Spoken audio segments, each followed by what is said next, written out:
네, 말씀 나누겠습니다. 자, 오늘 본문은 공회에서 스데반 집사가 세 번째 변론하는 내용입니다. 세 번째 변론이 7장 17절에서 44절인데 오늘 본문은 17절에서 36절이죠. 그러니까 세 번째 변론 앞부분에서 중간 이후까지 내용이 오늘 본문입니다. 핵심 내용은 뭐냐면 이렇게 변론하는 겁니다. 나는 모세를 거스르지 않았다. 스데반이 왜 잡혀왔었죠? 어제 말씀을 기억해 본다면 성전을 모독했고 율법과 모세를 거슬렀다라는 그 제목으로 공회에 이렇게 스데반 집사가 끌려왔는데 세 번째 변론에서 스데반은 뭐라고 말하냐면 나는 너희가 말한 것처럼 모세를 거스르지 않았다라고 이야기해요. 그러면서 뭐라고 말하냐면 오히려 너희가 애굽의 왕자로 민족을 도우려고 했었던 그 40세의 애굽의 왕자 모세를 배척했지 않냐. 그런 것처럼 너희가 지금 그 모세가 가리키는 예수도 배척했다라고 지금 반박하고 있는 내용이 오늘 본문입니다. 이 공회 법정에서 이루어지고 있는 스테반의 변호이죠.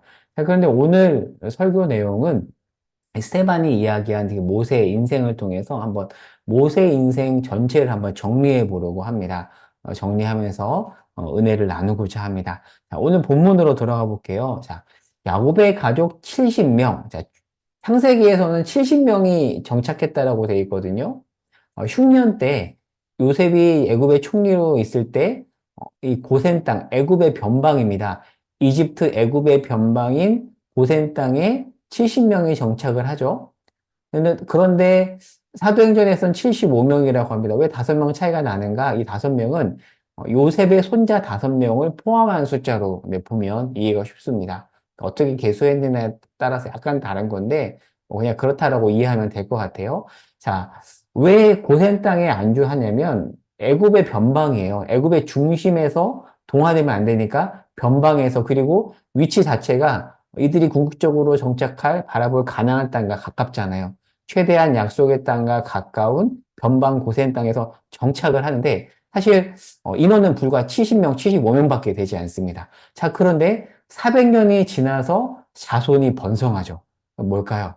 아브라함의 약속이 성취된 것입니다. 자, 그런데 땅에 대한 약속은 아직 성취되지 않았습니다. 그러나 자손의 번성에 대한 약속은 성취가 된 겁니다. 자, 그런데 오늘 본문 18절에 보면 요셉을 알지 못하는 새 임금이 올라와서 번성한 이스라엘 민족의 위협을 느껴서 이스라엘 민족을 요셉이 총리 때는 굉장히 관대하게 대했는데 이번에는 학대하죠. 자, 왜 그랬을까요? 학자들은 어떻게 설명하냐면 요셉이 총리로 있을 때 이 애굽의 왕조는 셈족, 그러니까 셈족은 이스라엘과 비슷한 계열이에요. 이 셈족 계열의 힉소스 왕조였기 때문에 요셉이 속한 이스라엘 민족에 대해서 굉장히 관대하게 대했는데 400년이 지나서 왕조가 본토 출신으로 바뀐 거죠. 그래서 이스라엘 민족을 학대했다라고 그렇게 보거든요. 자, 그래서 왜 이렇게 기조가 바뀌었는지에 대해서 이렇게 이해하면 될 것 같고요. 자, 노예 민족이 됐잖아요, 이제. 노예 민족이 된 이스라엘의 번성을 애굽 왕조가 두려워합니다. 자, 그래서 어떻게 하냐면 히브리 남자아이를 다 죽이려고 하죠. 그런데 이때 누가 태어나죠? 모세가 태어납니다. 자, 그리고 모세의 어머니 요게벳은 어떻게 하죠? 자, 그림을 한번 볼까요? 이렇게 학대하잖아요.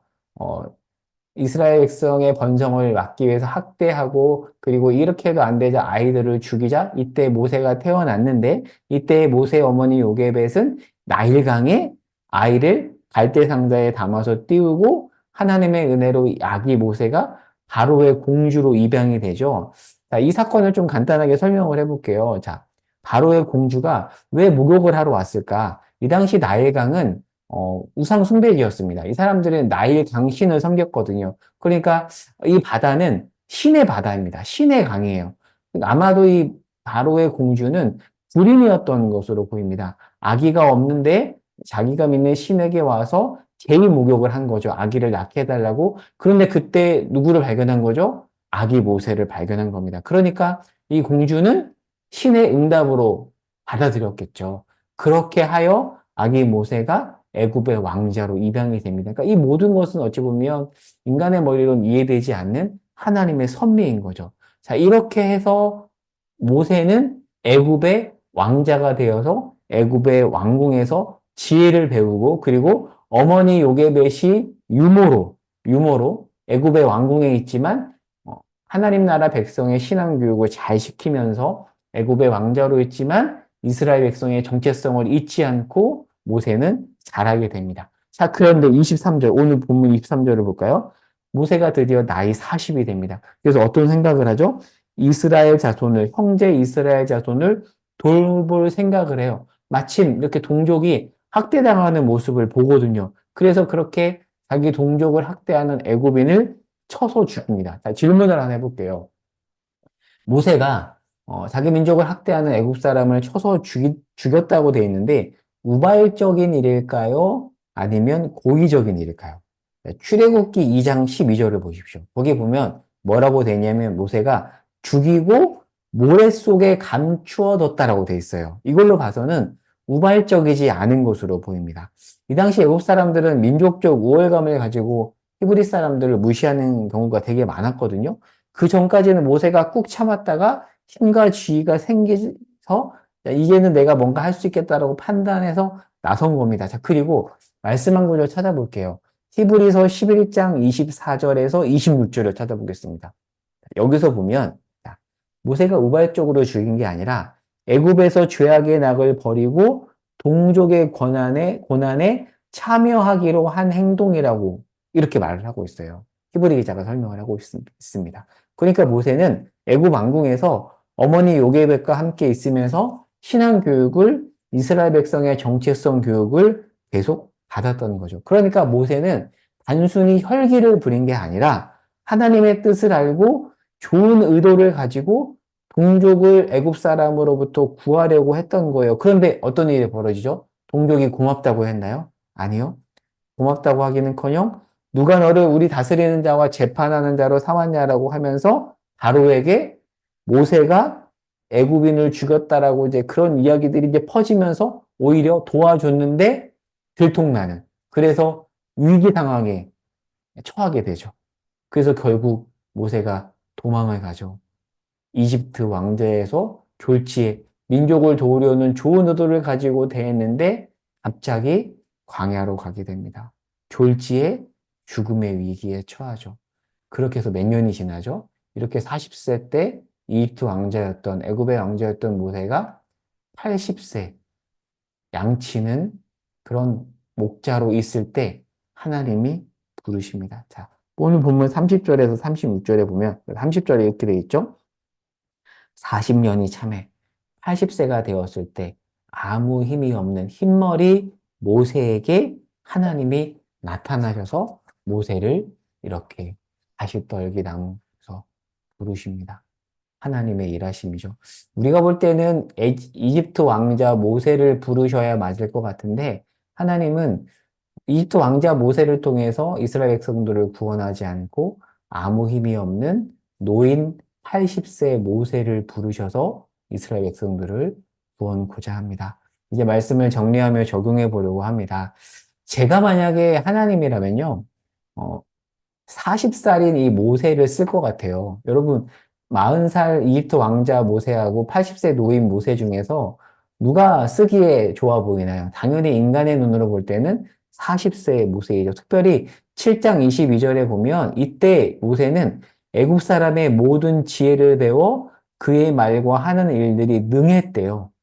그리고 모세는 지위 자체도 굉장히 좋았습니다. 그런데 하나님은 그 모세를 사용하지 않습니다. 그리고 모세는요, 이미 그때 이상한 사람이 아니었어요. 애굽에서 모든 걸 누렸지만 백성의 고난을 또 외면하지 않는 훌륭한 사람이었습니다. 하지만 40세 때의 모세, 이때는 하나님의 때가 아니었고, 그리고 모세가 쓴 방법, 어떤 방법이었죠?